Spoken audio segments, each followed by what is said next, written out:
Dear John, happy birthday! Even though it's super late and you probably went through a lot of trouble to get it, I really hope this present cheers you up. You looked so sad while you were reading my letter. Which is to say, the one you're reading now. I can explain. You see, when I go to sleep, in my dreams I wake up on the moon of a planet called Prospect. By now you must know about this place. I have lived there in my dreams most of my life, and I made so many friends there over the years. And you were there too, but you were asleep. The fact that you're awake now, I think, means all of my friends are in trouble. You're awake because it's your job to help them. We'll both help them. But, I know these things because while I was on the moon, whenever it passed through Skya, I could see lots of things in the clouds. The past, the future, stuff about our friends, and stuff about you. Now that you're awake, and apparently at the center of Skya, wow! You should be able to see stuff in the clouds too. Maybe you already have. About this present, my pen pal helped me work on it. He included a letter, too. He's really funny and silly. I like him a lot, and I think you would, too. It took a long time between the two of us. And sure, the present looks like a fun and completely ridiculous thing to get, but it is also really important. You're getting it exactly when you need it most. Maybe that's hard to believe, but it's true. I saw it happen already. I don't see everything, John, and I definitely don't know everything that's going to happen. But when I do know something, I always try to do my best to help people in the future. When I'm supposed to, that is. You'll get the hang of it. John, I am really looking forward to seeing you when you wake up.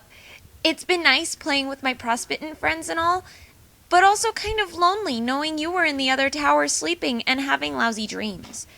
I'm not sure where I am when you're reading this, but I'm sure I'll make it down there to where you are soon.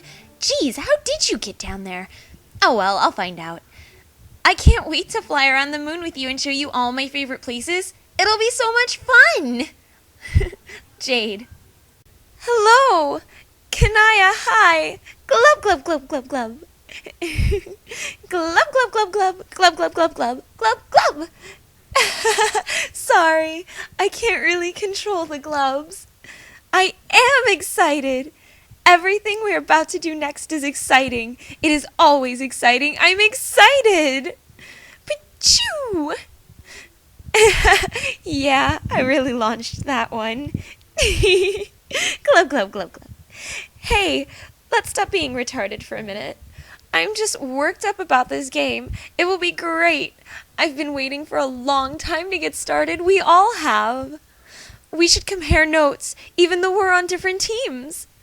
Really? See, this is why we should be comparing notes. Well, I'm going to join my team pretty late. I think I have to. I will need to connect after my goofball Moirail does, so I can keep my goggles on his nefarious escapades. It's a tough job, but it's important. Everyone has an important job to do. Isn't that what you're doing too? Joining late to keep an eye on yours? You're not supposed to know for a fact, dummy.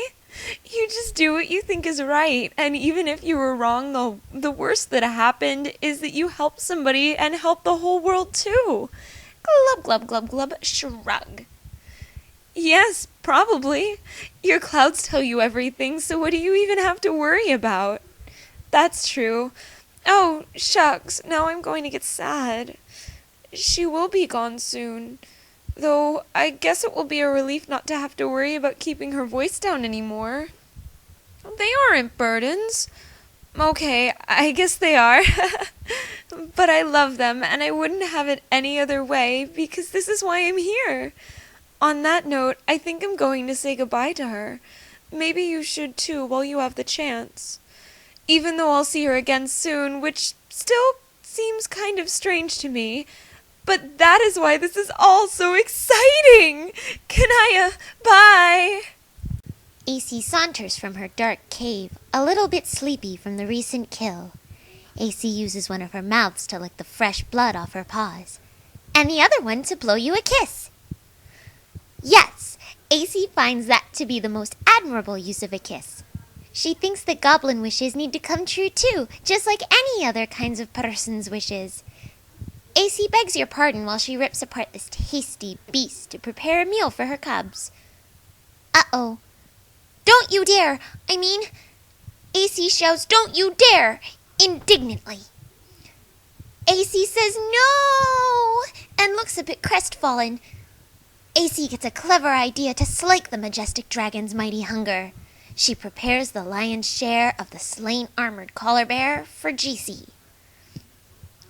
AC pauses a moment and nods knowingly with a couple of smug grins on her face. She confirms it is indeed the bulliest of bears. But as it happens, the really cute cub lands in a bush, safe and sound. Whew! AC crinkles up her nose and prepares for a really unprecedented marathon of baffling feline obstinacy. Her dragony suitor will make neither rhyme nor reason of her perplexing behavior for even an instant. Oh, okay, if you mean a computer game, then yes, that sounds like fun. Team, who else is playing? Oh, well, it does sound like it'll be a lot of fun, but I think I should get permission first. I know, but still, I'm kind of scared of him, and I think perhaps it's best to just run it by him first so there isn't a kerfluffle about it or anything. I know, but I don't think it'll be a big deal. I'll just mention it casually and it'll be fine, I'm sure, and then we can play in just a little bit. 'Kay. Yes, what else? She's around. Her name is Liv Tyler. Take it up with John. What else? Do you remember what we decided? Not quite.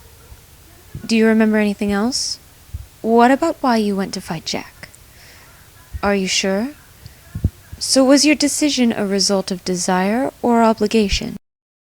I don't know much about that light shit, to be honest. I may have missed my chance to figure it out. Mostly, I'm doing what I can to jog your memory. Nice. So what about Jade? You didn't tell her your expedition with her would result in your death, let alone one she'd inadvertently cause. Or that she'd be stuck with the job of resuscitating you, did you? Not if you're supposed to, right? I guess you're right. No reason to make an effort to empathize if doing so comes at the price of oblivion. It must be comforting to have your ASPD tactically supported by predestination, antisocial personality disorder. It wasn't already awful believing you might be dead? So it's a disorder, a complex, and then a disorder again for good measure. Sounds like a positively delirious state of existence. Oh, snap? Might you loosen the purse strings on an "oh no he didn't"? I guess I'm learning to be impressed by your sense of obligation to inevitable misfortune. It's a strange case of inspiration through futility. With what exactly? Hey! These really do not sound like the works of someone ready to face his own death. The kind you don't wake up from, I mean. The unseen bitches callously conspiring to expect greatness from you, if that's how you feel. Then why did you insist on going on the mission to deliver the tumor, black and whitened for a giant yin-yang bomb? Are you sure? Maybe you should try to answer the question, why did you want to go? But it seems simple enough. A set of bearings to follow. See? The application pilots the moon. Change course when necessary. Anyone can do it, really. We talked about this, debated, if you recall. I'm just seeing if you can remember, and if you're sticking to your story about why you should be the one to go. You're almost there, really. Just try to remember a little more. What happened after we decided you'd go? Careful, I just managed to quell my appetite after all that hunger talk. I really am sorry for that. If it's any consolation, Liv Tyler came with me on the suicide mission. Which would make you feel better? If I could have chosen a method of sparing your life you might have found more awesome, I would. Is there an ironic way to do that? Does it matter if I took some personal satisfaction seeing you fall unconscious at the gentle glance of a soft cotton globe? Yes to the first part. Not yet. Afraid not. I am wide awake.